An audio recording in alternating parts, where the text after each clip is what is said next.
नमस्कार, एक बार फिर से मैं आप सभी के सामने उपस्थित हूँ बेहद महत्वपूर्ण टॉपिक के साथ। आप सभी जानते हैं कि मोदी जी अमेरिका गए हैं और साथ ही साथ वहां पर उन्होंने क्वाड का जो सम्मेलन था उसमें भी पार्टिसिपेट किया है।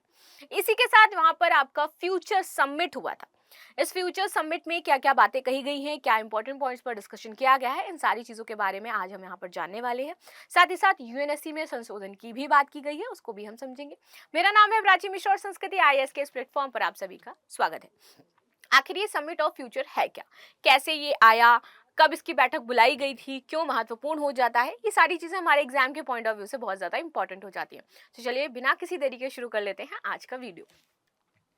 तो देख लेते हैं भाई न्यूज क्या है। न्यूज है humanity success lies in our collective strength not in the battlefield. PM Modi at summit of the future at UN. उनका कहना है कि ये जो हम युद्ध कर रहे हैं इस तरीके से, अभी आप देखो रूस और यूक्रेन युद्ध चल रहा है। जेलेंस्की से मुलाकात करी पीएम मोदी ने, ये दूसरी बार था जब वो जेलेंस्की से मिले हैं। जल्दी वो रूस के जो पुतिन हैं उनसे भी मुलाकात करेंगे।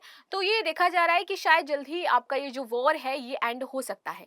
तो यहाँ से उन्होंने पूरे वर्ल्ड को ये एक तरीके से मैसेज पास आउट किया है कि हमें जो है ये युद्ध नहीं करना है, हमें विश्व शांति की ओर बढ़ना है। ये हमारा फील्ड नहीं है जिसकी तरफ हम जा रहे हैं, विश्व शांति सर्वोपरि और यही ह्यूमैनिटी है। तो इस तरीके से और भी बहुत सारी बातें उन्होंने यहाँ पर कही हैं। आगे आ जाते हैं। हाल ही में पीएम मोदी ने संयुक्त राष्ट्र महासभा यानी कि यूएनजीए के समिट ऑफ द फ्यूचर को क्या किया है, संबोधित किया है। ठीक है, इस समिट में पीएम मोदी ने दुनिया के सुरक्षित भविष्य को लेकर के भारत का पक्ष रखा और उन्होंने यूएन में विश्व की बड़ी संस्थाओं में बदलाव की मांग भी करी है, क्योंकि हम क्या चाहते हैं, यूएन में पूर्ण सदस्यता चाहते हैं, लेकिन चाइना ऐसा बिल्कुल भी नहीं चाहता है। खैर, मोदी जी के भाषण में क्या बातें थी। यूएन में मोदी, मैं मानवता के छठे हिस्से की आवाज पहुंचाने आया हूं, ऐसा उन्होंने बोला था। हमने भारत में 250 मिलियन लोगों को गरीबी से बाहर निकाल कर दिखाया है।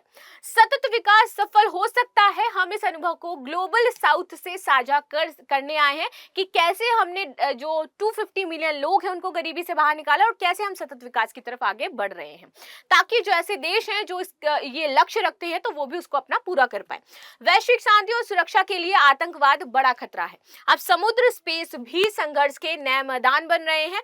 इन सभी मुद्दों पर दुनिया को एक साथ मिलकर के काम करने की जरूरत है। हमें ऐसे डिजिटल नियमों की जरूरत है जिसमें सभी देशों की राष्ट्रीय संप्रभुता और अखंडता सुरक्षित रहे। डिजिटल इंफ्रास्ट्रक्चर एक पुल होना चाहिए, ना कि बाधा। तो उन्होंने इस तरीके से कुछ 3-4 मुद्दे यहाँ पर मेन फोकस किए।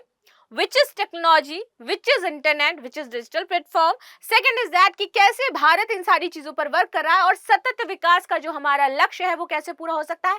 तीसरा इज दैट कि हमारी जो सुरक्षा है, वैश्विक शांति है, उसमें आतंकवाद बाधा बढ़ रहा है। यहाँ पर उन्होंने बोला कि समुद्र और स्पेस अब नए संघर्ष के मैदान बन गए हैं।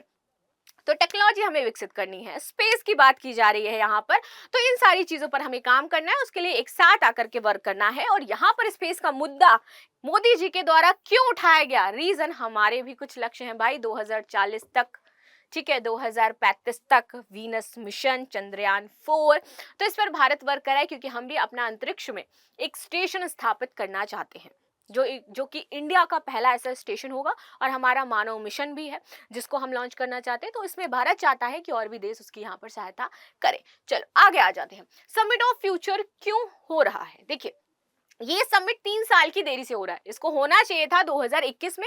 यूएन की चीफ थी उस टाइम एंटोनियो गुटेरेस, इन्होंने एक मीटिंग बुलाई थी और यहाँ पर मांग करी थी कि लोग आए, बट ये उस टाइम नहीं हो पाया, जिसमें धरती के भविष्य के सामने आने वाली चुनौतियों पर चर्चा हो सके। वर्ष 1970 से 2021 के बीच क्लाइमेट चेंज की वजह से 11,778 आपदाओं और 20 लाख से ज्यादा लोगों की मौतें हुई हैं। यूएन हर साल इन्हें रोकना चाहता है। एंटोनियो गुटेरेस के अनुसार अगर दुनिया ने अभी कोई एक्शन नहीं लिया तो धरती को बचाने में देर हो जाएगी। इसीलिए यूएन द्वारा 22 और 23 सितंबर को समिट और फ्यूचर का आयोजन किया गया था। तो यहाँ पर हम बात करते हैं कि कैसे हम फ्यूचर को अपने बचा सकते हैं, कैसे फ्यूचर में हमें नई चीजों पर वर्क करना है, कैसे इस धरती को बचाना है, कैसे हमें जलवायु संरक्षण करना है, कैसे मानवता को बचाना है। आगे आ जाते हैं समिट ऑफ फ्यूचर। इस समिट का मकसद धरती के भविष्य को जो आने वाले खतरे हैं उनसे बचाना है। समिट में ग्लोबल पीस, सतत विकास, क्लाइमेट चेंज, मानव अधिकार और जेंडर जैसे मुद्दों पर चर्चा की गई थी। यूएन के फ्यूचर और समिट की 5 अहम बातें क्या थी, ये जान लेते हैं। सतत विकास लक्ष्यों और पेरिस जलवायु समझौते पर तेजी से अमल हो, ये कहा गया है। यानी कि पूरा वर्ल्ड जो इस टाइम बड़े बड़े इंफ्रास्ट्रक्चर लगा रहा है, जो पेड़ों को काट रहा है, जो बिल्ड कर रहे हैं, इस तरीके से प्रदूषण फैला रहे हैं, तो उनसे ये कहा गया है कि हमारा एक पेरिस समझौता भी है और इसको ध्यान में रख करके आप अपने विकास जो कार्य हैं उनको तेजी से आगे बढ़ाएं। और इंडिया इसके लिए वर्क कर रहा है, क्योंकि हम किस पर जा रहे हैं, सौर ऊर्जा, सौर परियोजनाएं हम चला रहे हैं, क्योंकि हमें पता है कि भाई पेरिस समझौता भी है और साथ ही साथ हमारा लक्ष्य भी है कुछ, हमें 2070 तक जीरो कार्बन एमिशन का लक्ष्य प्राप्त करना है। तो उसके लिए हमें सारे वर्क करने पड़ेंगे। हमें ग्रीन एनर्जी की तरफ ज्यादा जा रहे हैं, हम इलेक्ट्रिक व्हीकल्स की तरफ जा रहे हैं, ठीक है, हम बैटरी स्टेशंस जो है वो स्थापित कर रहे हैं। तो हम इस लक्ष्य को लेकर के आगे बढ़ रहे हैं। आगे 2050 तक जीरो कार्बन उत्सर्जन का टारगेट अचीव करना है, किसको, पूरे वर्ल्ड को, ऐसा कहा गया है यूएन ने। युद्ध में फंसे आम लोगों की हिफाजत करना महत्वपूर्ण मुद्दा हो जाता है। दुनिया में शांति के प्रयासों में तेजी लाना है। एंड द लास्ट वन, ऐसे समाज का निर्माण हो जिसमें सभी को समान अवसर मिले। तो कुछ इस तरीके से 5 अहम बातें समिट में कही गई थी।